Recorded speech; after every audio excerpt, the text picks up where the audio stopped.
Assalamualaikum warahmatullahi wabarakatuh. Selamat malam. Terima kasih teman-teman yang sudah bergabung di edisi diskusi temu sejarah yang ketiga ya. Luar biasa banget teman-teman ya. Ini meskipun udah malam tapi masih semangat nih buat sharing-sharing bareng temu sejarah juga. Nah, kalau kemarin di pertemuan pertama kita bahas Kartini, terus sebelumnya kita membahas soal Lembang bareng penulisnya Teh Malia. Nah, sekarang kita akan membahas tentang salah satu buku yang lumayan rame ya. Jadi buku ini banyak dibaca orang gitu juga, terus banyak juga respon-respon ya, tanggapan dan cukup berpengaruh juga. Aku juga tahu buku ini udah cukup lama ya, tapi kebetulan banget baru mau ikutan pembahasannya, karena sampai hari ini pun belum dapet bukunya dan belum berkesempatan membaca. Tapi barangkali buat teman-teman yang belum sempat baca juga gitu, terus lagi preparation gitu ya, biar tahu dulu kira-kira buku ini bahas apa sih dan kayak gimana. Nah, sekarang waktu yang tepat gitu ya untuk membahas itu semua. Dan sudah ada Teh Lupita juga.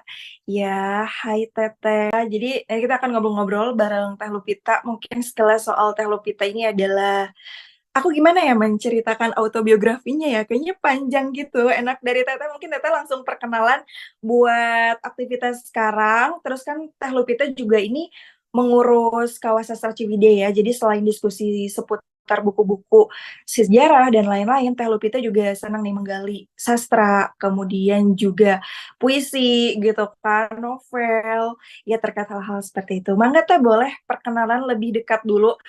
Aktivitas Teh sekarang apa aja sih Teh? Ya, halo teman-teman. Selamat malam. Assalamualaikum warahmatullahi wabarakatuh. Salam sejahtera untuk kita semua. Shalom, Om Swastiastu, Namo Buddhaya, salam kebajikan. Sekali lagi saya ucapkan makasih nih buat teman-teman yang udah join Temu Sejarah 3 malam hari ini ya. Diskusinya dipantik sama saya sendiri gitu ya. Sebagaimana judulnya pemantik ya, jadi saya cuman mantik aja nanti teman-teman yang juga banyak bercerita. Ini melemparkan tanggung jawab banget nih. Seperti kata Tiwi gitu ya, saya di Temu Sejarah juga kan memang bareng Tiwi ya dari awal kita tuh rencananya mau tatap muka aja gitu ya Tiwi ya. Jadi karena saya Tiwi dan juga ada Vina, ada Albi gitu, kita tuh sering nongki-nongki gitu ya daripada kita gosip, mending kita bahas sejarah gitu. Tadinya kayak gitu karena kita punya Tiwi nih yang memang antusias banget sama sejarah gitu. Jadi lebih baik kita juga ditularkan nih gitu pengetahuan-pengetahuannya gitu. Sekaligus kita juga jadi kenal gitu ya sama banyak buku sejarah gitu. Saya juga jadi ingat-ingat lagi gitu ya buku sejarah yang menarik yang saya baca. Nah, kebetulan kalau saya nggak terlalu familiar sejujurnya dengan sejarah Indonesia, nggak kayak Tiwi gitu yang memang tahu gitu ya, tahu banyak. Terus pas kemarin di Surabaya juga. Jadi saya sama Tiwi sempat ke Surabaya tapi waktunya nggak bareng ya Tiwi ya gitu. Saya juga Iya. banyak referensi tempat sejarah tuh dari Tiwi gitu karena jujur kalau saya mengandalkan pengetahuan pribadi saya nggak tahu tempat-tempat sejarah di Surabaya itu apa. Paling ya nanyanya sama TikTok nanti. Tapi karena saya punya Tiwi ini saya jadi tanya nih Tiwi kemana aja nih enaknya tempat-tempat bersejarah di Surabaya karena kebetulan mumpung ada kesempatannya gitu kan saya juga having no reason lagi gitu ya untuk ke Surabaya ngapain selain urusan kerjaan kemarin gitu jadi kayak ya udahlah sekalian menggali sejarah gitu ya. Nah ini kita ngobrol-ngobrol dulu. Terus tadi bener sih selain di Temu Sejarah juga kalau komunitas sekarang saya ada di Kawah Sastra Ciwidey nggak sekarang doang ya. Kalau di KSCM udah dari lama gitu ya. Kebetulan beberapa teman saya juga ada di sini ya. Ini ada ya honorable honorable mention ya ada Kak Jain sama Kak Yoga juga. Kebetulan sekarang ketuanya Kak Jain nih jadi ada di sini juga gitu ya yang mau gabung mungkin ke KSC barangkali di sini ada yang orang Ciwidey atau Tiwi mau jadi orang Ciwidey boleh nanti gabung. Boleh Ite, nanti kalau main ke Ciwidey kayaknya aku tertarik deh buat gabung ikutan di acara Kawas Sastra Ciwidey. Soalnya itu diskusinya juga setiap hari Sabtu ya Teh kalau nggak salah. Iya terakhir sih ya meskipun ke depannya ada sedikit perubahan jadwal gitu ya tapi pasti nanti kalau Tiwi main kita adain agenda ya Jane ya. Atau pas TV mainnya pas ada agenda gitu ya. Kayak gitu. Boleh, boleh. Ya.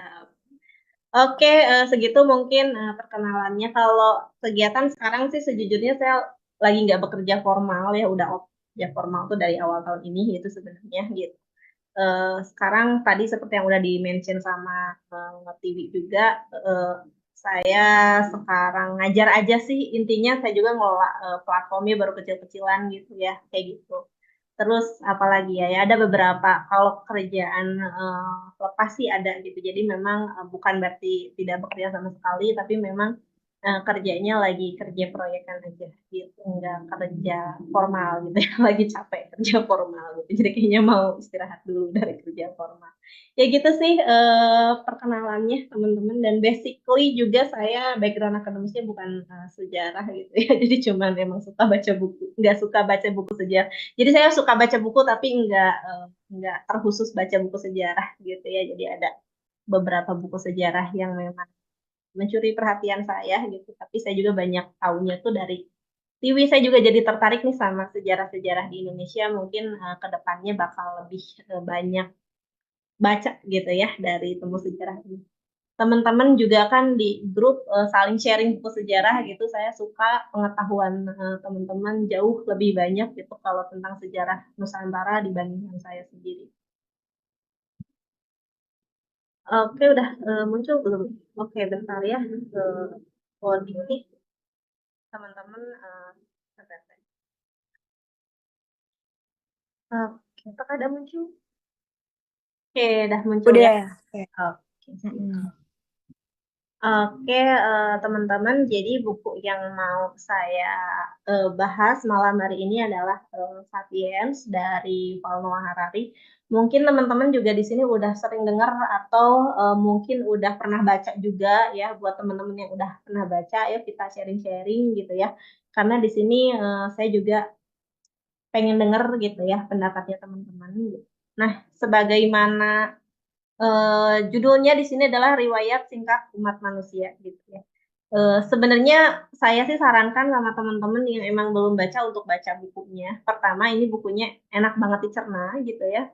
Bahasanya enak, terus ada humor-humornya juga. Jadi nggak garing gitu ya. Beda kalau misalnya teman-teman sebenarnya kalau mau sejarah, buku sejarah pop gitu yang lebih rinci, itu ada bukunya Jet Diamond gitu ya. Dia ada 3 seri ya, kalau nggak salah Guns and Steel yang udah pernah saya baca tuh. Terus Collapse gitu ya, itu juga baru sedikit sih dibacanya tuh. Sama apa lagi gitu, ada lagi. Nah itu lebih rinci dan lebih serius. Jadi dikunyahnya bener-bener lama banget gitu ya. Tapi kalau Sapiens ini enak dikunyah gitu ya, dalam tanda kutip. Terus juga bahasanya juga enak ya gitu, nggak yang jelimet, dan juga ada humornya. Jadi eh, cukup bisa jadi hiburan malah kalau menurut saya ya, nggak terlalu memaparkan fakta sejarah yang bikin kita mengerutkan kening gitu ya, atau pusing dengan tahun-tahun gitu ya. Tapi justru kita bisa kembali lagi sih ke makna filosofisnya gitu ya. Ibaratnya perkembangan manusia tuh apa sih yang memicunya gitu ya. Terus nilai di balik itu tuh apa sih? Oke. Nah, ini sebelum kita bahas manusia ya, kita pengen tuh pasti tahu dulu sih kehidupan tuh seperti apa gitu ya, awal mulanya gitu. Ya, ini secara singkat aja gitu. Ini saya juga bingung ngasih segmen ini tuh pembabakan apa gitu ya.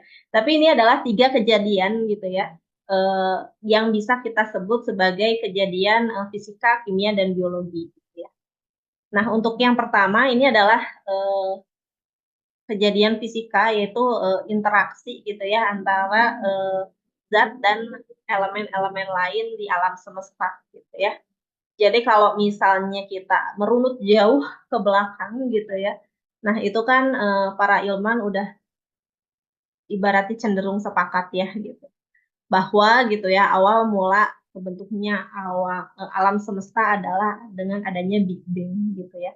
Itu kapan sih terjadinya? Jauh banget gitu ya, lampau banget, yaitu 13,5 miliar tahun lalu gitu ya. Nah, jadi yang awalnya ketiadaan gitu ya, kemudian muncullah satu titik dan meledak terus berekspansi luas sekali sampai jadi alam semesta yang sekarang yang masih akan terus meluas gitu ya. Nah, ini kemudian alam semesta itu muncullah adanya namanya zat gitu ya, energi, kemudian juga ruang waktu gitu ya atau space time gitu ya di sini. Akibat dari ledakan besar atau Big Bang itu sendiri. Kemudian ya untuk tahapan yang kedua nih ada yang namanya kejadian kimia gitu ya. Nah, ini tuh kejadiannya 300.000 tahun setelah gitu ya, setelah dari Big Bang gitu ya. Nah, ini zat dan energi gitu ya. Nah, setelah terbentuknya space time itu ya, ruang waktu itu gitu kan, kemudian ada zat dan energi gitu ya. Nah, menyatu ya, itu bukan menyaru ya. Mungkin ada different meaning ya. Zat dan energi ini menyatu gitu ya. Jadi struktur-struktur yang rumit gitu, namanya tuh atom gitu ya. Nah, atom-atom ini membentuk molekul dan berinteraksi gitu ya. Itu disebut sebagai kejadian kimia. Kemudian untuk tahapan yang ketiga gitu ya, ini udah mulai muncul apa yang disebut organisme gitu ya, atau makhluk hidup awal gitu ya.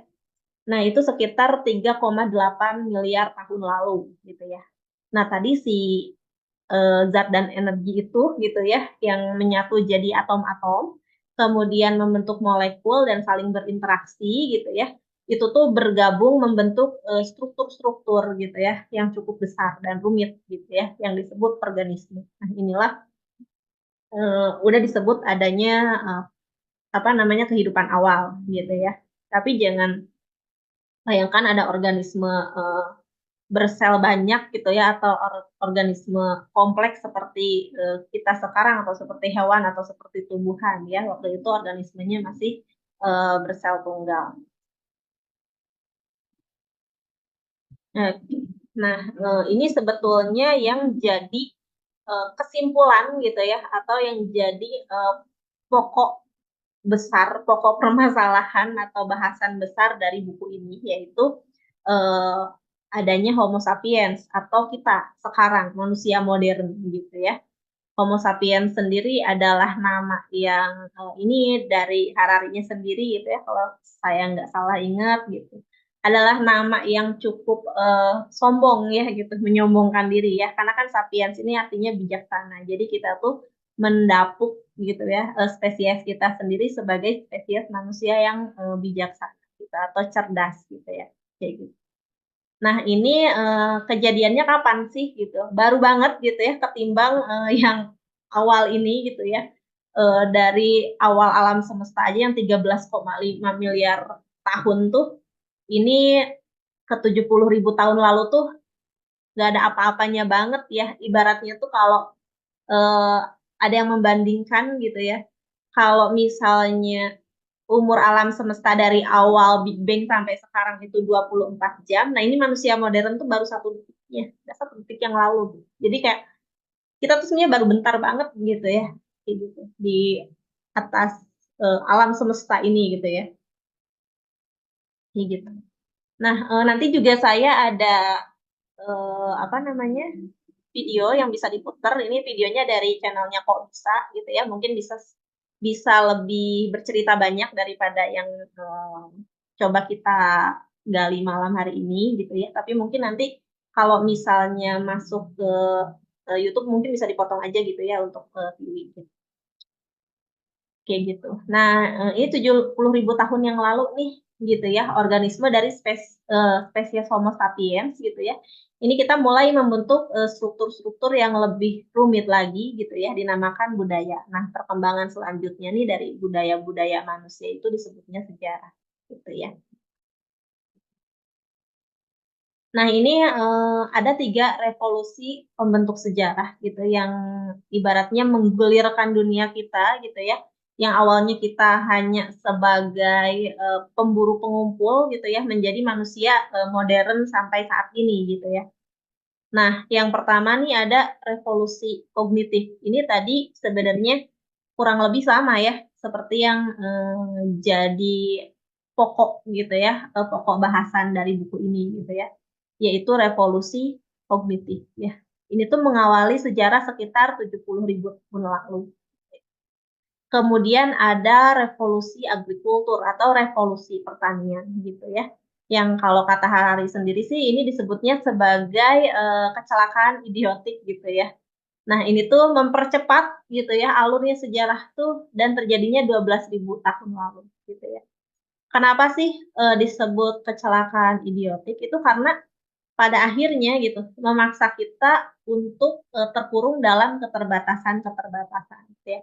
Selain keterbatasan ruang gitu ya, karena kita akhirnya menjadi spesies yang menetap gitu ya.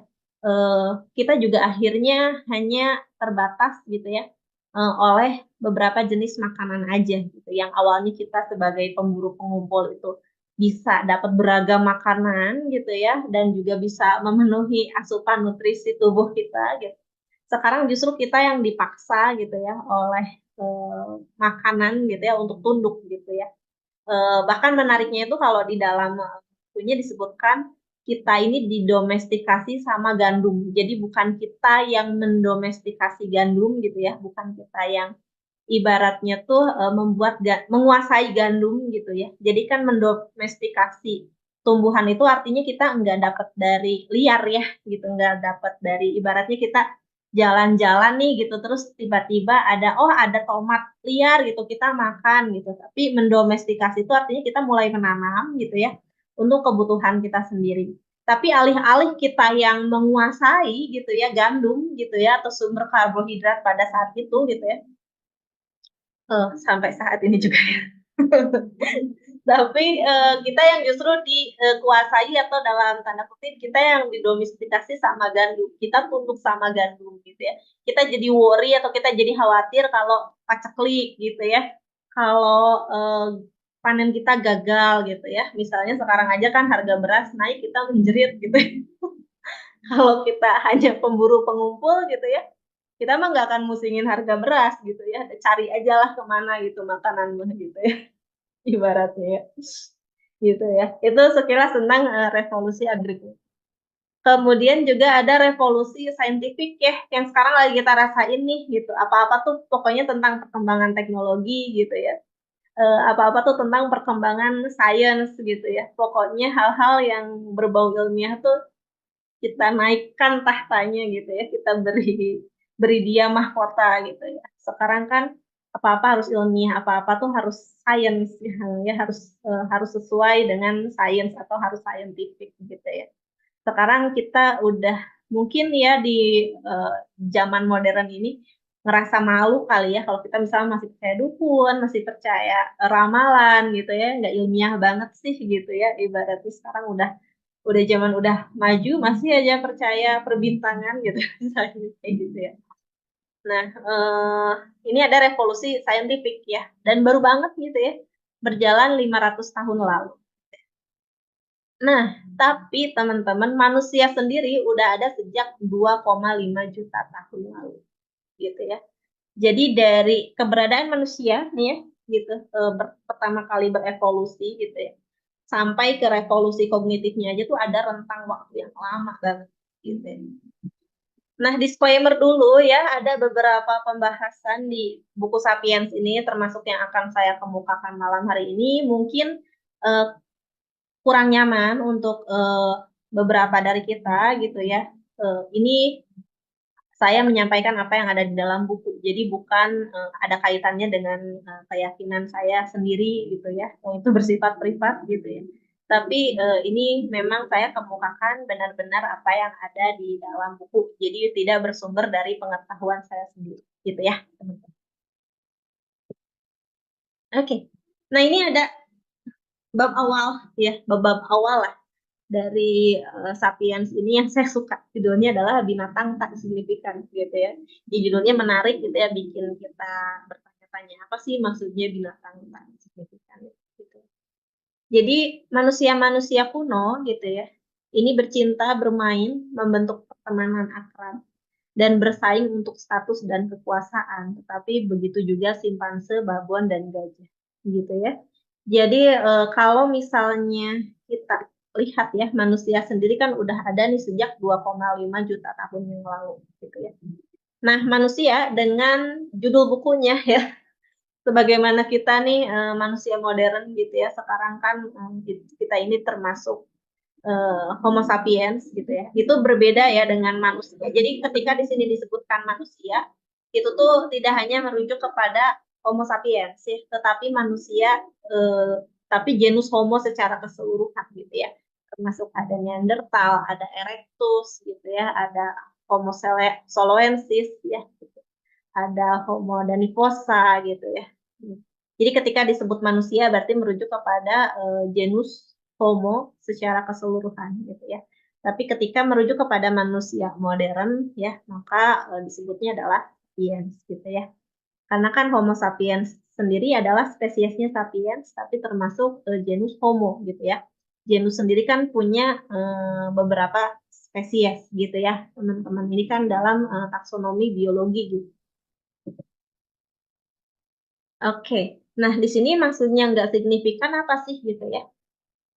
Ya gitu juga dengan hewan lainnya gitu kan. Kalau misalnya kita urut ya sampai ke atas sih sampai ke kingdom gitu ya. Homo sapiens sendiri kan kingdomnya tuh kingdom animalia ya. Kita tuh nggak ada yang namanya kingdom humania gitu atau kerajaan kita gitu ya dalam taksonomi biologi itu bareng gitu ya sama hewan lainnya gitu ya. Kita ini juga masih masuk kingdom animalia.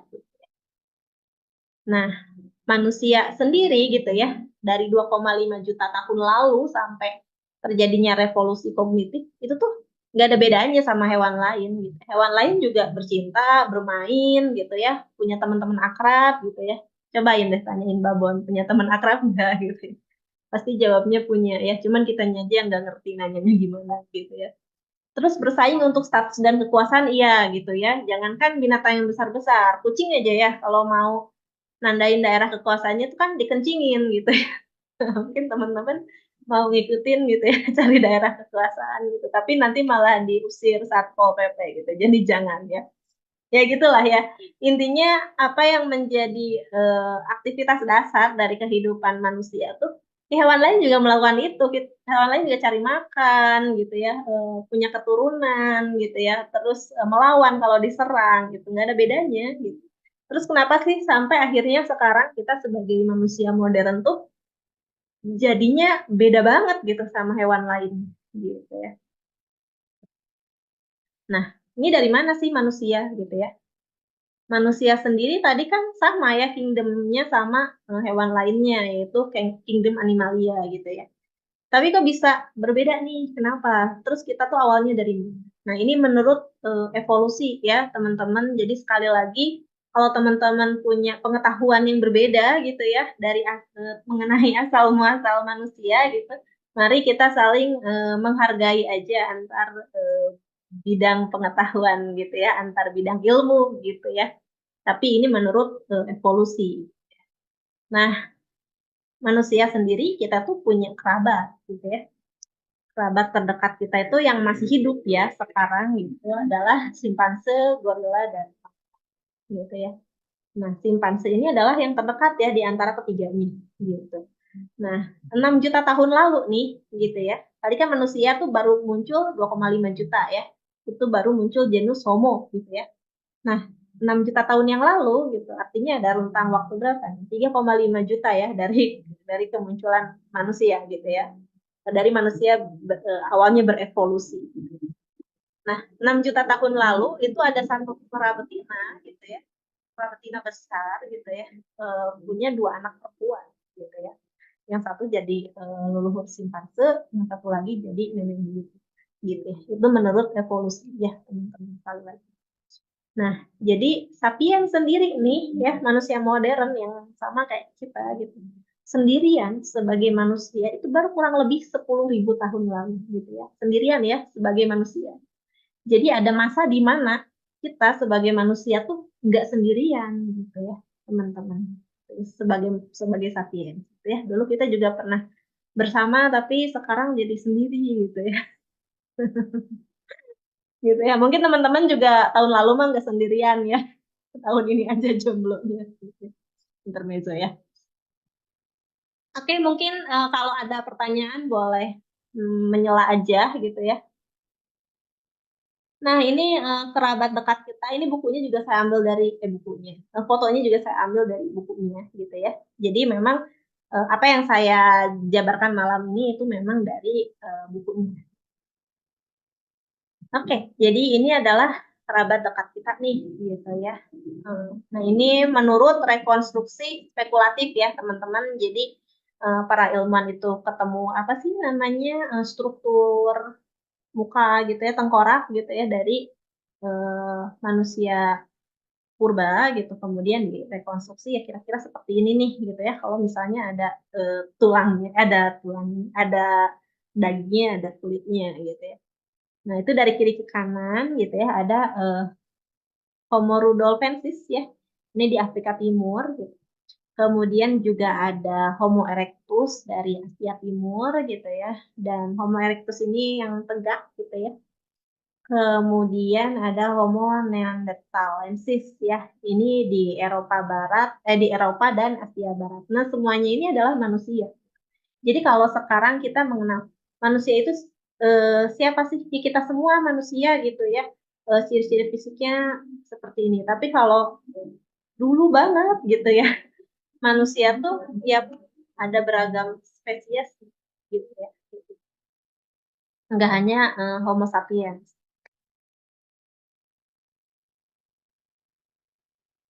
Nah, ini ada evolusi manusia.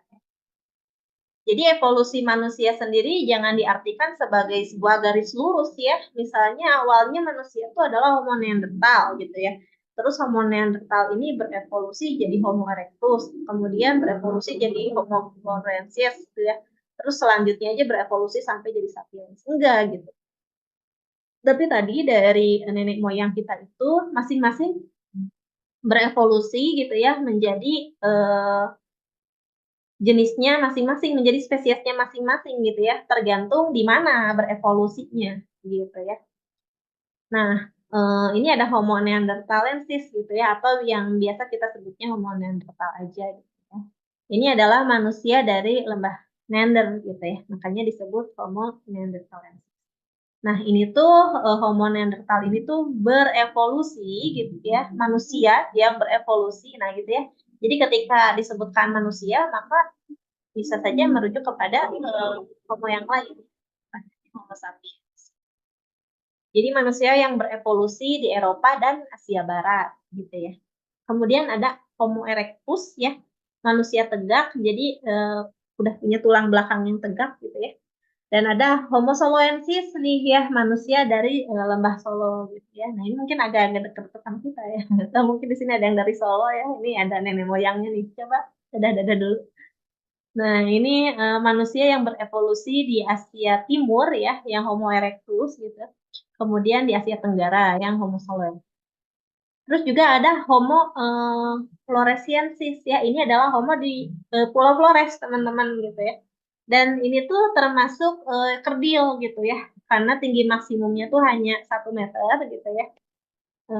Kalau saya 1,5 meter ya. Jadi 1,5 dari Homo floresiensis. Ini mungkin masih agak deket nih ya. Nah, terus beratnya tuh nggak lebih dari 25 kilogram gitu ya. Saya lebih berat sih. Nah, ini kenapa kenapa sih bisa sekecil itu ya, teman-teman? The Hobbit Flores. Ya, The Hobbit Flores ya, Kak, ya, The Hobbit ya.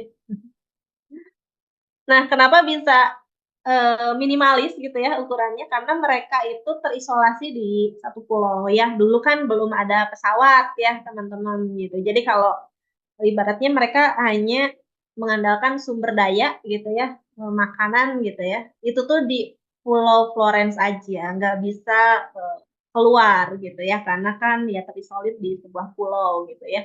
Kalau udah ada kapal feri mah kayaknya bisa lah ya menyeberang gitu ya. Cuman kan belum ada sayangnya gitu. Jadi tingginya ya kecil-kecil. Jadi ukuran mini lah. Gitu ya.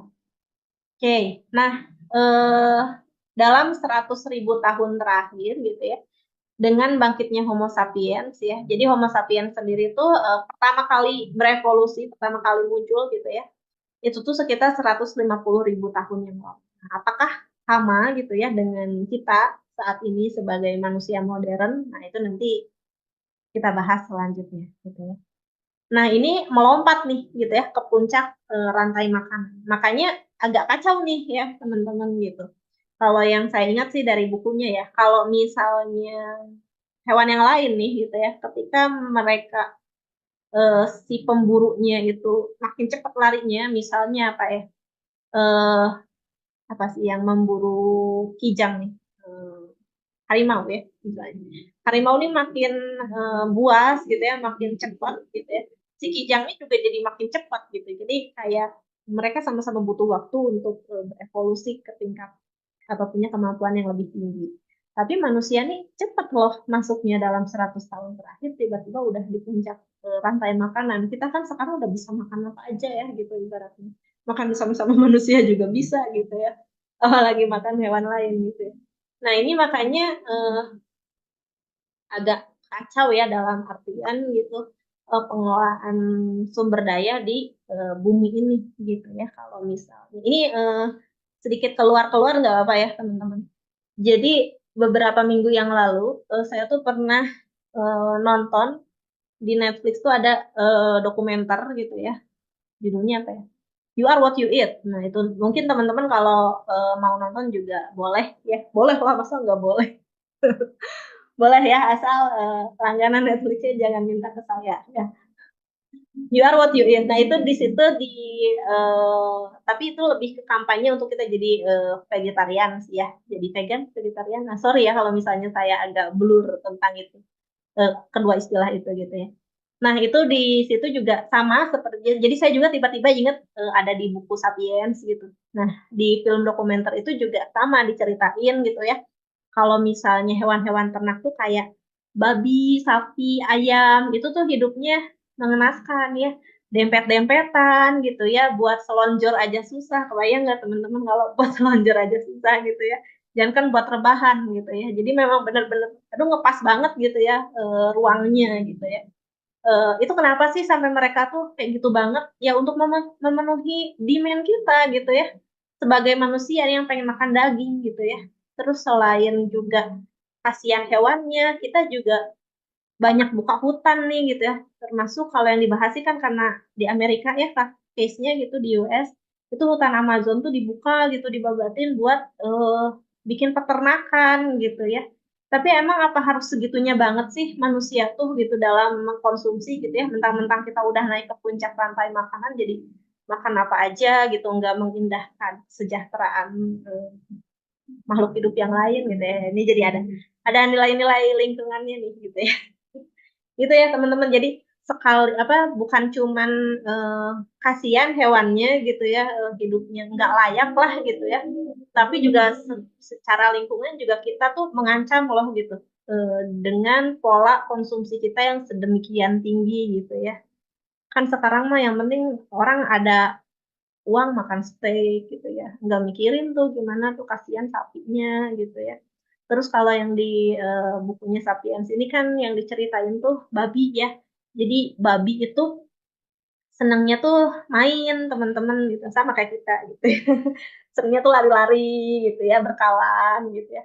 Tapi karena dia di peternakan gitu ya, dia jadi di apa sih di kurungnya tuh ngepas badan banget gitu ya. Kayak kita masuk kamar pas gitu kan. Kebayang nggak kalau harus hidup di kamar pas gitu ya.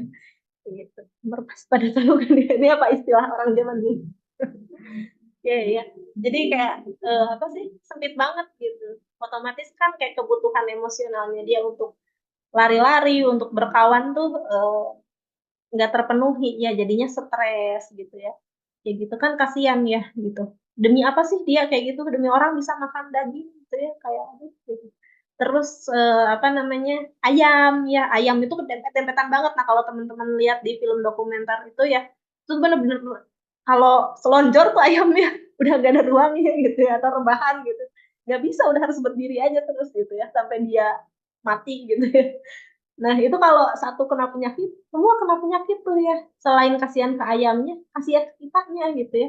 Jadi sampai di supermarket US tuh ada ambang batasnya intinya bakteri daging tuh boleh kena bakteri sekian persen, di mana di makanan lain tuh nggak boleh gitu, nggak boleh ada bakteri gitu ya ibaratnya. Ini tuh atau patogen gitu ya. Tapi kalau di daging tuh boleh berapa persen ya saya lupa, misalnya 10% gitu. Karena saking nggak mungkinnya nih gitu ya, ada daging dari peternakan tuh yang nggak tercemar sama patogen. Oke ya.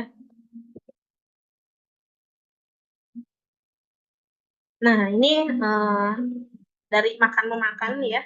Lanjut lagi bahasannya ke pengaruh besar domestikasi api gitu ya. Jadi yang sangat berpengaruh gitu ya terhadap kebiasaan makan memakannya Homo sapiens ini adalah ditemukannya api ya untuk memasak ya teman-teman. Jadi kalau misalnya nggak dimasak kan kayak makan daging gitu ya, itu tuh bisa berjam-jam gitu ya. Ibaratnya kalau di bukunya tuh dibandingin antara si simpanse makan daging itu bisa 5 jam gitu ya. Tapi sapiens kita nih dengan dibakar gitu ya 1 jam bisa habis gitu. Nah itu kan perbedaan waktu ya, 4 jamnya bisa apa? Bisa dipakai lembur ya tuh. Enggak, dulu mah enggak, belum ada budak korporat dulu ya. Ya tapi kan 4 jamnya bisa dipakai apa? Pakai merenung gitu ya, pakai mikir, gitu, pakai ngapain lah gitu ya daripada ngunyah mah gitu. Nah, ini sebagian spesies manusia nih udah menggunakan api sejak 800.000 tahun lalu ya, teman-teman gitu. Jadi sejak 800.000 tahun tuh udah suka bakar-bakar gitu ya. Nah, tapi baru 300.000 tahun lalu nih ya, Homo erectus, Neanderthal dan beberapa pendahulu Homo sapiens ya. Jadi nenek moyangnya kita. Nah, dulu tuh bareng-bareng tuh ya. Jadi kita tuh pernah di satu timeline yang sama gitu ya. Itu menggunakan api untuk keperluan sehari-hari ya, misalnya penerangan gitu ya, membakar gitu ya. Terus kalau misalnya bakar lahan, buka lahan tuh gitu ya dengan bakar gitu ya. Nah, terus misalnya ada kacang nih ikut kebakar, nah kan jadinya mateng tuh gitu ya, lebih enak dan bisa dan lebih apa? Lebih mudah untuk dicerna gitu ya. Kemudian ada daging kebakar gitu ya. Bisa lagi buka lahan ada sapi kebakar gitu kan. Dimakan juga tuh sapinya gitu kan dan jadi lebih mudah untuk dicerna gitu ya, untuk dikunyah gitu ya. Nah, ini ternyata punya implikasi gitu ya, yang cukup signifikan gitu. Itu apa sih? Nah, ini ada nih kaitan langsung antara kemunculan memasak ya dengan pemendekan usus manusia. Jadi karena kita nih udah enggak selama itu dalam mengunyah gitu ya, udah enggak sesulit itu dalam mencerna, akhirnya usus manusia ini juga berevolusi jadi lebih pendek ya, dan pertumbuhan otak gitu ya. Jadi si energinya lebih cepat ngalir nih gitu ya. Nah, usus yang panjang dan otak yang besar ini mengonsumsi lebih banyak energi ya, teman-teman gitu. Jadi kita nih butuh lebih banyak energi. Udah mah memang otak ini berapa persen ya? 30% ya kalau nggak salah memakai energi kita gitu ya teman-teman. Itulah kenapa kalau kita nggak makan jadi kurang bisa mikir gitu ya. Tapi kalau udah kenyang juga sama aja nggak bisa mikir. Nah gitu ya. Jadi otak tuh ibaratnya penyedot energi yang paling besar nih gitu ya di antara semua organ tubuh manusia gitu ya. Nah kalau ususnya panjang artinya kan lama tuh dicernanya, otaknya juga gede, jadi sulit nih untuk memenuhi kebutuhan keduanya, repot lah dulu gitu ya. Makanya eh, ya manusia gitu ya, Erectus, Neanderthal, terus pendahulu Homo sapiens dulu tuh ya mikirnya jangan bayangkan bisa berpikir selancar kita sekarang gitu ya. Ya segini mah lancar lah ya teman-teman gitu. Dulu tuh ya berpikir tuh jadi aduh tugas yang rumit gitu ya kayak gitu. Ya kayak mikirin kamu lah gitu ya, rumit gitu. Jadi sulit ya untuk memenuhi kebutuhan keduanya. Nah, karena berevolusi nih ususnya gitu, jadi lebih pendek gitu ya. Dan jadi konsumsi untuk energinya pun ya gitu berkurang ya, karena jadi ibaratnya lebih cepat gitu ya mengantarkan energinya gitu ya. Terus kan energi untuk mengunyahnya juga jadi nggak besar gitu ya. Jadi ibaratnya kita punya tenaga nih gitu ya. Ya buat ngunyah makanan laginya juga butuh tenaga. Jadi baru kenyang udah lapar lagi gitu ya. Nah, itu secara nggak sengaja tuh dari memasak tuh membuka jalan menuju otak jumbo, ukuran otak yang lebih besar dari Neanderthal dan Sapiens gitu ya. Nah, teman-teman kalau misalnya membayangkan Homo Neanderthal gitu ya, mungkin kita kan kebayangnya tuh manusia purba yang mungkin ada di film-film zaman dulu gitu ya, yang ibaratnya kayak hewan ya gitu. Apa sih nggak mungkin nggak bisa berkomunikasi dengan baik gitu ya. Pokoknya kita memandangnya kayak manusia. Nah, padahal temuan terbaru gitu ya, kalau menurut buku Sapiens ini, Homo Neanderthal tuh ya dalam tanda kutip beradab gitu ya, sama kurang lebih sama lah sama manusia modern gitu ya. Mereka tuh kalau ada yang luka, ada yang terluka gitu, dirawat sama sesamanya gitu ya. Mereka juga eh, bermasyarakat gitu ya, mungkin tidak bermasyarakat seperti masyarakat modern sekarang gitu ya, tapi ibaratnya membentuk kelompok gitu ya, saling menjaga gitu. Eh, Ibaratnya apa ya, setingkat lah lebih tinggi dari hewan lain gitu ya, kayak gitu. Jadi jangan bayangkan kalau mereka tuh ya dalam tanda kutip gak beradab gitu, tapi mereka tuh ya kayak gitu udah seperti eh, manusia gitu ya, memang manusia ya, manusia udah seperti manusia modern gitu, karena perkembangan otaknya pun udah lebih baik gitu ya. Nah ini kapan sapiens muncul gitu ya. Nah tadi kan udah ada manusia-manusia lainnya nih gitu ya. Nah sebenarnya sapiens sendiri muncul kapan sih gitu. Jadi teman-teman muncul tuh jangan bayangkan tiba-tiba jreng gitu ya ada satu gitu ya, sapiens gitu. Yang lain mah Erectus dia sapiens gitu, tiba-tiba. Kan jadi kalau misalnya dalam evolusi mah kita tuh nggak mungkin muncul tanpa orang tua kita gitu ya. Jadi perubahannya tuh dikit-dikit gitu ya, teman-teman, bukan yang signifikan gitu ya. Kayak gitu. Dioperasi kalau signifikan mas ya. Enggak, ini mah jadi perubahannya tuh apa ya, ibaratnya dia dikit-dikit gitu. Jadi nggak ada yang tiba-tiba ibaratnya kemarinnya dia bukan sapien, hari ini sapiens gitu, nggak ada kayak gitu gitu evolusi gitu. Jadi dikit-dikit gitu ya perubahannya. Nah, ini Homo sapiens ini pertama kali berevolusi dari jenis manusia sebelumnya ya. Tadi ya udah kalau misalnya manusia sendiri tadi dari mana gitu awalnya kan udah disebut ya. Nah, terus kebanyakan ilmuwan sepakat bahwa hingga 150.000 tahun lalu Afrika Timur dihuni oleh sapiens yang sama seperti kita. Jadi pertama kali terdeteksi nih gitu ya evolusi gitu awal mulanya sapiens itu di Afrika Timur gitu ya. Kemudian baru sekitar 70.000 tahun lalu ini sapiens ini menyebar gitu ya, yang awalnya berarti sekitar 80.000 tahunan ya mereka menetap aja nih di Afrika Timur gitu ya. Eh, Baru sekitar 70.000 tahun lalu gitu ya, itu menyebar dari Afrika Timur itu ke Semenanjung Arabia sampai ke Eurasia. Kalau dulu kan masih nyambung ya Eropa Asia. Sekarang juga masih ya. Oke. Nah, ini kemana sih manusia lainnya gitu ya? Masa kita nggak penasaran sih gitu ya? Kan kalau gebetan bilang juga kita penasaran, kok saya di ghosting sih gitu. Kemana sih dia gitu ya? Kok kita nggak penasaran sih gitu ya? Spesies Homo yang lain itu pada kemana sih kok hilang gitu aja gitu? Apa karena sapiens tuh toksik jadi mereka males gitu, jauhin-jauhin gitu ya? Oke, kemana sih manusia lainnya? Ya, ini ada dua teori ya teman-teman yang dikemukakan oleh para ilmuwan. Pertama ada teori perkawinan silang dan juga ada teori penggantian. Ya. Untuk teori perkawinan silang sendiri nih, kan tadi udah sempat disinggung ya, kalau misalnya kita ada di satu timeline yang sama tuh ada beragam spesies manusia.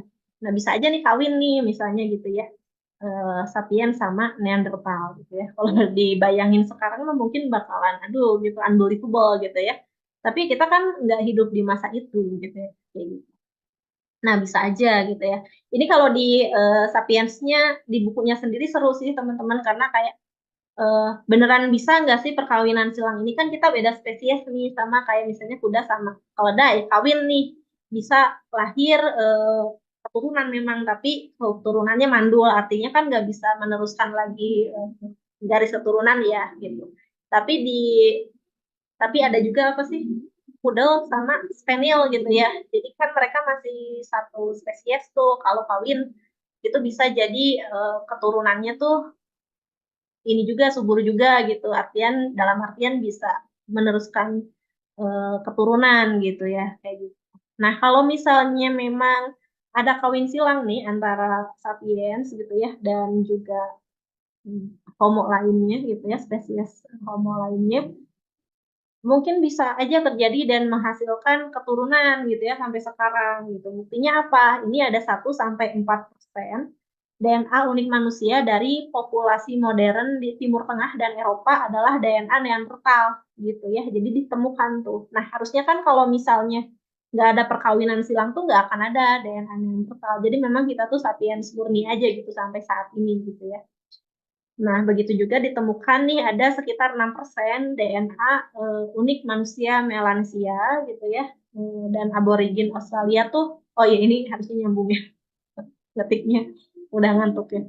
Dan aborigin Australia ya itu adalah DNA Deniposa. Jadi ada sekitar 6% DNA Deniposa itu pada manusia Melanesia dan juga aborigin Australia gitu ya. Jadi benar nggak nih gitu ya teori perkawinan silang ini gitu ya, bisa jadi gitu ya.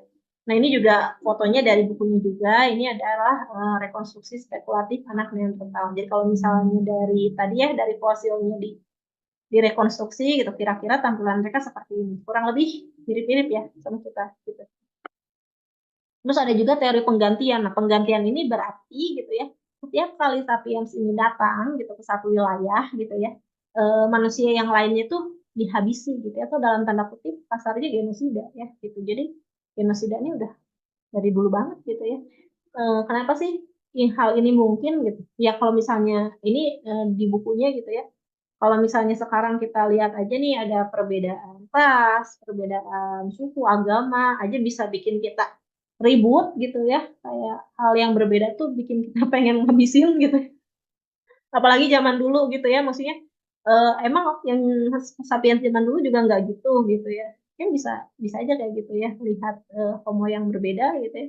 Ya udah habisin aja gitu ya. Nah, artinya penggantian gitu ya. Jadi yang awalnya di wilayah tersebut itu yang menguasai Neanderthal gitu ya, diganti sama sapiens yang datang pendatang gitu ya. Nah ini ada revolusi kognitif.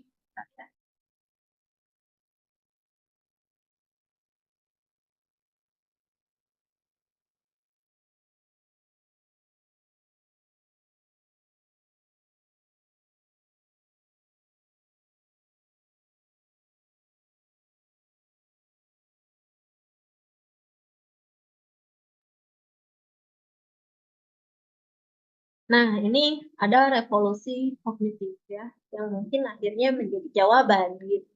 Kenapa sih manusia itu bisa berkembang sepesat ini sampai saat ini gitu ya, dan mungkin nanti akan lebih melesat lagi, lebih maju lagi perkembangannya sampai kepada sesuatu yang mungkin nggak bisa kita bayangkan. Nah, revolusi kognitif ini gitu, kapan sih terjadinya gitu ya? Yaitu sekitar 70.000 sampai gitu ya 30.000 tahun lalu sekitaran itu gitu ya. Intinya ketika kemunculan pertama kali eh, sorry, maksudnya adalah ketika revolusi sapiens modern ya tadi yang udah mulai menyebar ya. Kan kenapa nih gitu ya 70.000 tahun lalu tuh tiba-tiba terbersit aja gitu yang awalnya udah 80.000 tahun menetap di Afrika Timur kok tiba-tiba pengen keluar sih, kenapa, apa yang memantik mereka gitu ya. Nah kalau misalnya ditanya nih revolusi kognitif ini gitu ya terjadi kenapa, oh sorry, oke sebentar ya teman-teman, saya mau charging dulu nih.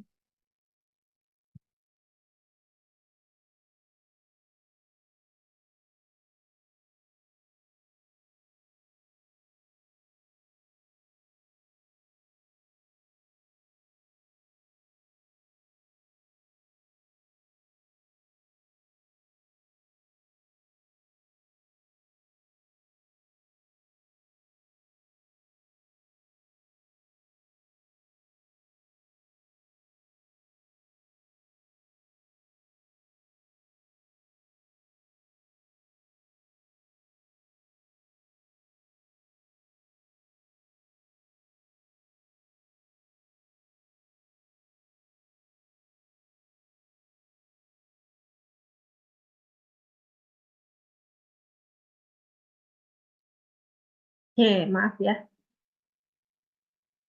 Oke, ini ada revolusi kognitif ya gitu. Jadi ditandain sama apa nih? Nah, kalau penyebabnya sendiri gitu ya, kalau yang saya baca di bukunya itu tuh belum ada yang bisa kita ketahui dengan pasti gitu ya. Misalnya ya apakah ada mutasi gen gitu ya atau lain sebagainya secara biologis kita memang berubah gitu ya. Ya memang berubah ya secara biologis gitu ya. Tapi apa yang jadi pencetusnya gitu itu tuh sebenarnya kalau dari bukunya ya belum bisa kita ketahui gitu ya. Gitu.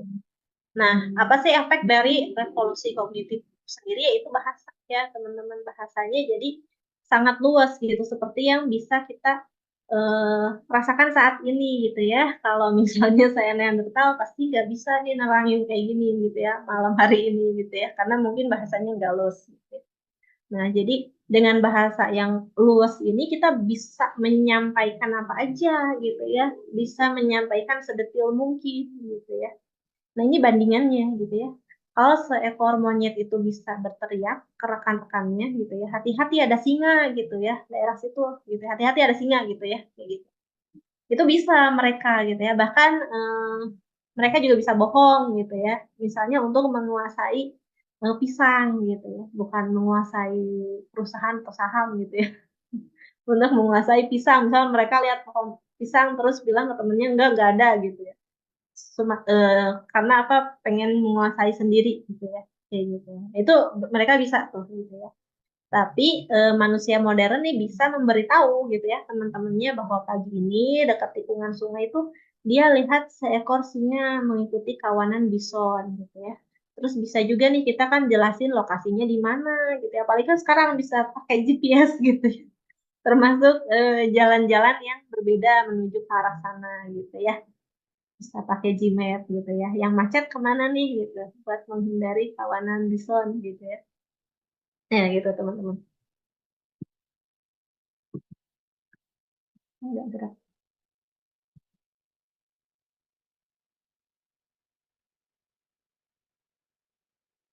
Nah, tadi ya, jadi efeknya adalah adanya bahasa yang luas. Kaitannya dengan apa sih? Atau berkembang jadi apa sih? Jadi gosip dan fiksi ya, teman-teman.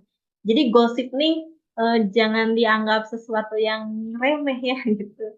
Gosip ini menyumbang gitu ya terhadap perkembangan peradaban manusia modern sampai saat ini gitu ya. Jadi ini bahasa ini berevolusi untuk apa? Untuk gosip teman-teman gitu ya. Nah, gosip ini bisa menyatukan manusia gitu hingga 150 individu gitu ya. Kenapa sih kok gosip gitu ya? Kayak lelucon banget kenapa gosip gitu ya.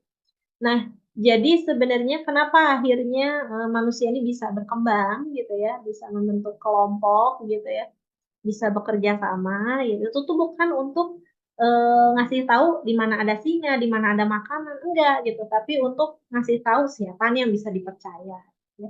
Siapa yang cocok kerjasama sama saya, siapa yang nggak bisa dipercaya gitu ya, siapa yang kira-kira nih dari wajahnya udah kelihatan bakalan licik gitu ya. Kan gosip kayak gitu ya gitu. Siapa yang berkawan dengan siapa, siapa yang berselingkuh dengan siapa. Itu tuh jadi satu informasi penting gitu ya, supaya kita bisa berkawan gitu ya, kayak gitu. Kalau kita bisa berkawan gitu ya, kita bisa mengalahkan hewan-hewan lain yang besar gitu ya. Kalau satu lawan satu mah pasti kalah teman-teman. Sok aja, jangankan ngebayangin Sapiens dulu ya, sekarang aja gitu ya. Tapi kalau lawan gajah kira-kira yang menang siapa gitu ya. Nggak bisa bertaruh lah ya gitu.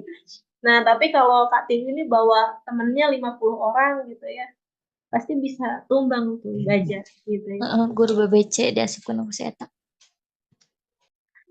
Gitu ya. Nah, gitu. Jadi itulah pentingnya gosip supaya kita bisa berkawan akrab gitu ya. Tapi terbatas nih teman-teman ya perkawanan yang dipersatukan oleh gosip. Oh ya tentu saja ya. Yaitu hanya hingga 150 individu gitu ya. Ya gitu. Jadi nggak bisa kita mempertahankan gosip dengan 1 juta orang gitu nggak bisa ya. Tapi kalau sekarang mah lewat medsos kayaknya bisa ya. Ngegosipnya di TikTok gitu ya jadi viral gitu ya. Yang nonton bisa jutaan gitu ya. Nah, oke. Akhirnya berkembang lah jadi apa? Fiksi nih gitu ya. Nah, fiksi ini memungkinkan kita bukan hanya membayangkan sesuatu, melainkan juga melakukannya secara kolektif, teman-teman ya. Manusia ini bisa bekerja sama atas nama keyakinan, negara, dan juga perusahaan, gitu ya. Nah, kalau kita bilang sekarang Indonesia aja nih, gitu ya. Indonesia ini apakah realitas objektif? Gitu ya? Bukan, gitu ya. Kalau kita tanya Indonesia ini apa negara gitu, mana wujudnya? Ya nggak bisa, nggak ada wujudnya kayak saya atau kayak laptop gitu, nggak bisa gitu kan. Kenapa? Karena bukan realitas objektif ya. Kalau realitas objektif mah saya gitu ya, singa gitu, pohon itu realitas objektif bisa kita lihat ya, bisa kita rasakan dengan panca indera. Oh ada. Tapi kalau Indonesia, teman-teman bisa rasakan dengan panca indera, nggak bisa ya. Bisa dicintai aja dalam hati gitu ya. Tapi nggak bisa dirasakan oleh panca indera ya, seperti gebetan teman-teman yang nggak bisa dimiliki itu gitu ya. Dikit lagi, tenang. Oke ya. Ini mah bercanda-bercanda biar teman-teman gak ngantuk. Nah, gitu. Tapi malah ngantuk. Enggak. Nah, kemudian ini legenda mitos Tuhan dan agama ini muncul pertama kali gitu ya dengan kehadiran revolusi kognitif. Ya, jadi ibaratnya konsekuensinya gitu ya dari adanya revolusi kognitif ini ya tadi muncul fiksi. Jadi fiksi ini bukan kebohongan ya, teman-teman. Bukan kayak saya bilang, saya ini di rekening punya 1 M. Nah, itu mah bohong, bukan fiksi gitu ya.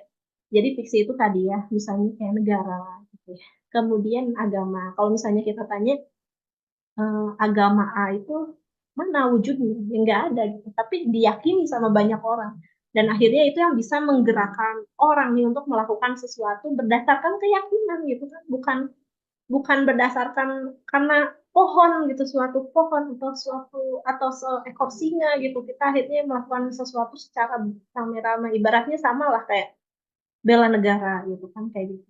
Itu kan menggerakkan jutaan orang, orang perang gitu ya untuk mempertahankan tanah air. Apa sih itu sebenarnya kan sebuah ide gitu ya, kayak gitu. Tapi bisa menggerakkan jutaan orang gitu ya untuk bekerja sama melakukan sesuatu dengan tujuan yang sama. Gitu. Kalau dulu itu nggak mungkin, jangankan dulu gitu ya, sekarang aja hal itu tuh nggak mungkin dilakukan oleh eh, hewan-hewan lain selain manusia. Nah, kemudian ya ada revolusi pertanian ya, teman-teman. Tadi kan kita udah bahas revolusi apa tuh kognitif ya, terus revolusi pertanian gitu ya. Yang saintifik nggak dibahas di sini ya, karena lebih enak nanti apa sih bukunya tuh di Homodius aja, bukan di Sapiens. Alasan aja, bikinnya aja baru sampai sini. Nah ini revolusi pertanian ya teman-teman. Nah, itu terjadinya tuh sekitar 12.000 tahun lalu, jadi baru banget gitu ya sebenarnya. Nah, tadi kenapa sih disebut sebagai eh, apa kesalahan idiotik gitu ya dalam sejarah gitu ya? Karena dengan adanya revolusi pertanian, kita tuh justru cenderung membatasi diri kita sendiri atau gerak kita sendiri gitu ya untuk mendapatkan sumber daya gitu ya. Bahkan kalau misalnya kita bandingkan gitu ya, orang-orang pada masa pemburu pengumpul gitu ya, dengan setelah revolusi pertanian itu kualitasnya menurun secara individual ya, gitu. Eh, Kemampuannya jadi lebih lemah gitu ya, kemudian ketangkasannya juga. Karena kan kalau dulu zaman pemburu pengumpul ya harus siap gitu, waspada setiap saat, terus harus siap untuk mencari makanan terus menerus gitu ya. Tapi seru gitu, mereka bisa jalan-jalan gitu ya, mereka juga bisa dapat banyak ragam makanan. Itulah kenapa akhirnya kita mungkin ada kaitannya ya kenapa manusia modern ini sering resah gitu ya, karena mungkin kan sebenarnya apa yang membentuk kita secara biologis tuh itu tuh masih sangat terhubung gitu ya dengan para pemburu pengumpul gitu yang bebas, yang bisa berpetualang kan. Kalau kita sekarang ya kehidupannya jadi ruang geraknya kan dibatasi ya, bisa ke kantor aja, ke kampus aja gitu ya, di tempat yang itu aja gitu, kayak gitu. Nah, ini manusia ini terpatok hanya pada beberapa jenis makanan aja gitu ya, misalnya gandum, kentang, beras gitu ya, kayak gitu. Kalau dulu kan ya seketemunya, tapi jadinya beragam gitu ya. Kita juga dapat nutrisi yang lebih lengkap, lebih banyak gitu ya.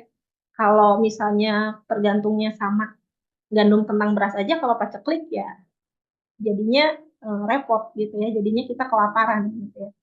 Nah, terus manusia ini beranak pinak dengan subur karena menetap ya teman-teman. Jadi kita merasa aman gitu ya, bisa membangun perkampungan gitu ya, yang tetap gitu ya. Jadi kita merasa bisa beranak pinak dengan banyak gitu ya. Dan itu juga bikin kebutuhan kita akan makanan tuh meningkat ya gitu. Padahal sumber daya kita sendiri jadi terbatas. Nah, gitu ya. Kalau zaman pemburu pengumpul mereka bukan berarti selalu berpindah ya. Mereka bisa menetap gitu ya sampai sumber daya di sekitarnya itu udah mereka ibaratnya habis lah gitu ya. Baru nanti pindah lagi gitu ya. Dan akhirnya konsekuensinya adalah mereka nggak beranak pinak banyak gitu ya, karena supaya ibaratnya mesingsep gitu ya, kalau pindah kalau banyak kan repot ya kayak gitu. Nah, kemudian sebagian besar nih penyakit menular gitu ya, melanda gitu ya. Kan kalau misalnya kayak pandemi itu kan karena akibat densitas juga ya, densitas penduduk juga yang tinggi gitu, akhirnya muncullah pandemi kayak gitu. Tapi kalau misalnya kita sedikit ya teman-teman dan menyebar, ya nggak akan ada tuh pandemi gitu ya. Nah, terus masyarakat agrikultur dan industri ya sekarang gitu ya. Nah, ini seperti cacar, campak, dan TBC ya penyakit-penyakitnya gitu. Itu kan berasal dari binatang-binatang yang didomestikasi. Nah, karena kita menetap, kita juga akhirnya punya peliharaan gitu ya, punya peternakan. Nah, si binatang-binatang itu kan bisa kena penyakit gitu ya, dan akhirnya nular tuh, saling nular karena bareng-bareng tadi gitu ya. Terus ditularkan juga ke manusia gitu ya. Nah, terus ini kenapa nih gambarnya permen gitu ya? Karena ya itu tadi, kenapa sih sekarang kita tuh edik gitu ya sama hal yang manis-manis gitu.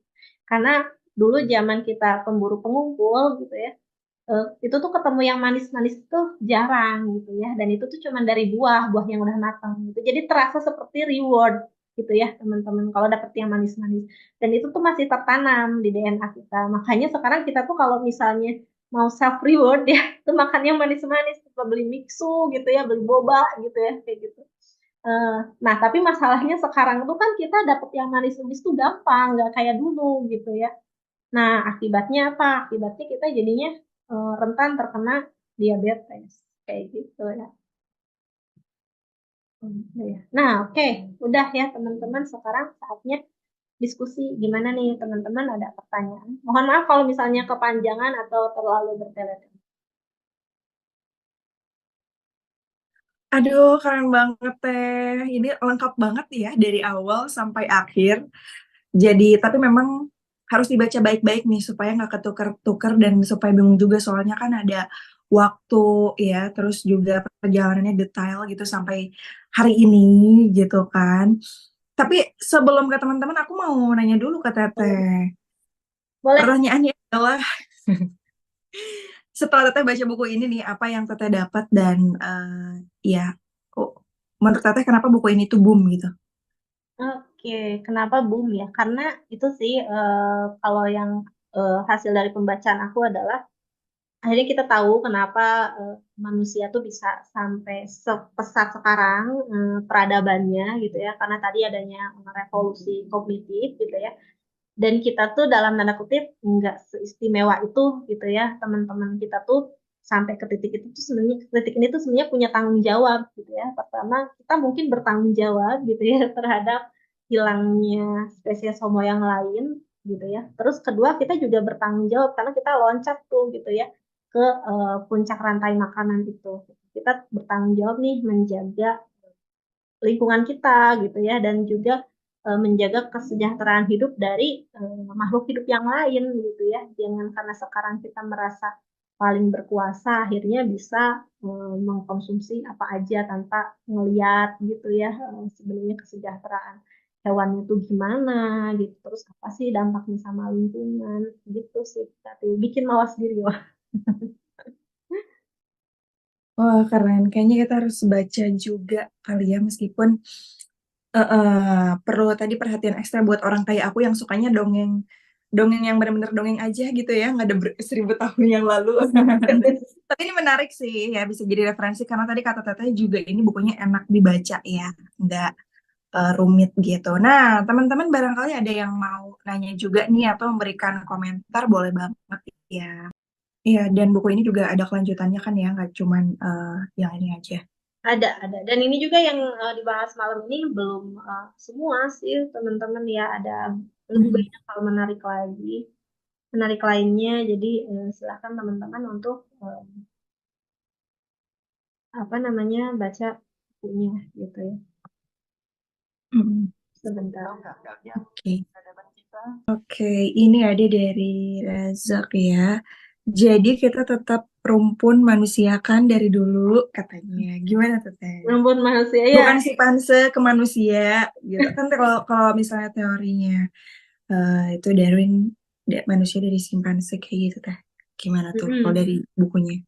Jadi kalau ini kan menurut teori evolusi ya, sekali lagi teman-teman. Jadi kalau yang seperti tadi udah sempat kita singgung sih ya, jadi kan dulu nenek moyangnya itu gitu ya, ada dari kera itu gitu ya, punya dua anak gitu ya. Yang satu jadi leluhur simpanse, yang satu jadi leluhur manusia gitu ya. Manusia bukan cuma Homo sapiens saja, tapi seluruh genus Homo atau spesies manusia lainnya gitu ya.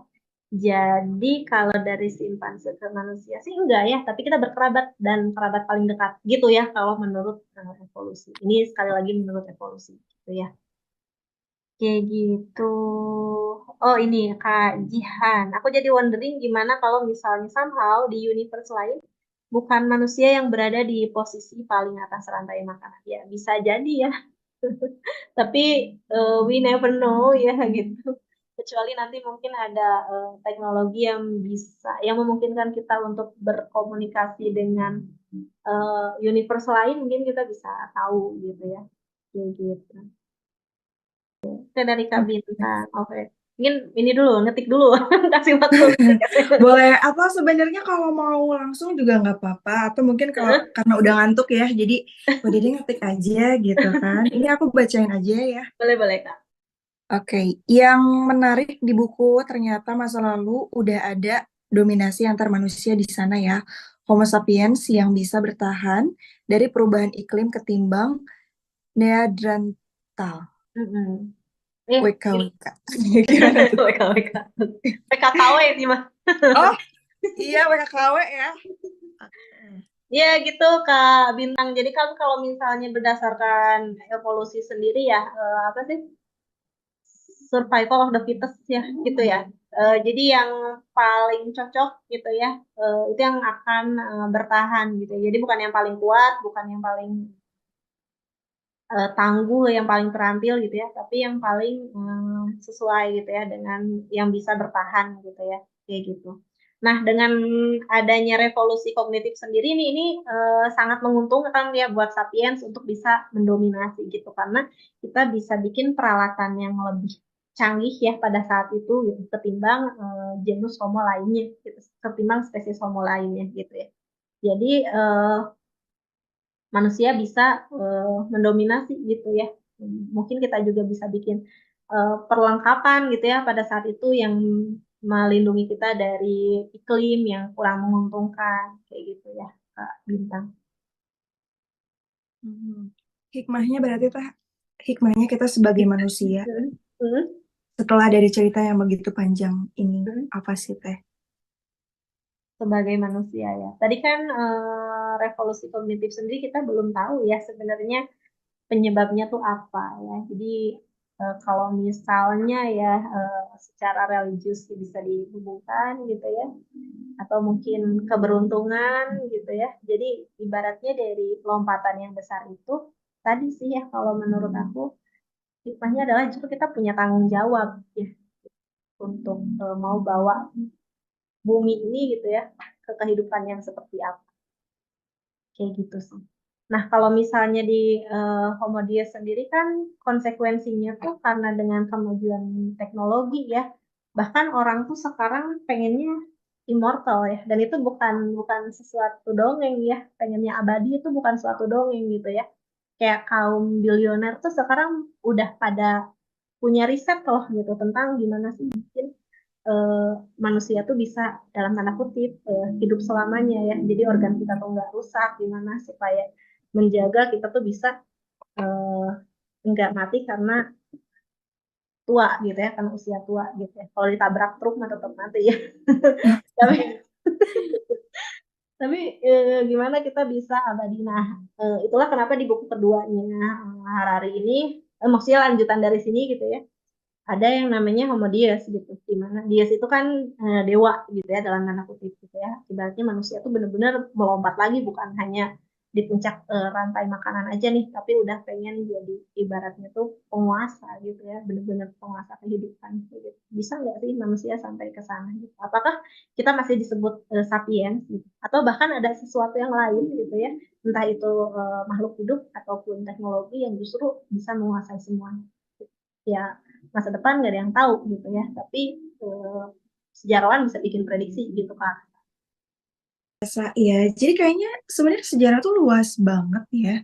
Dari asal-usul manusia aja bisa sepanjang itu. Apalagi kalau misalnya kita membahas hal-hal lain gitu.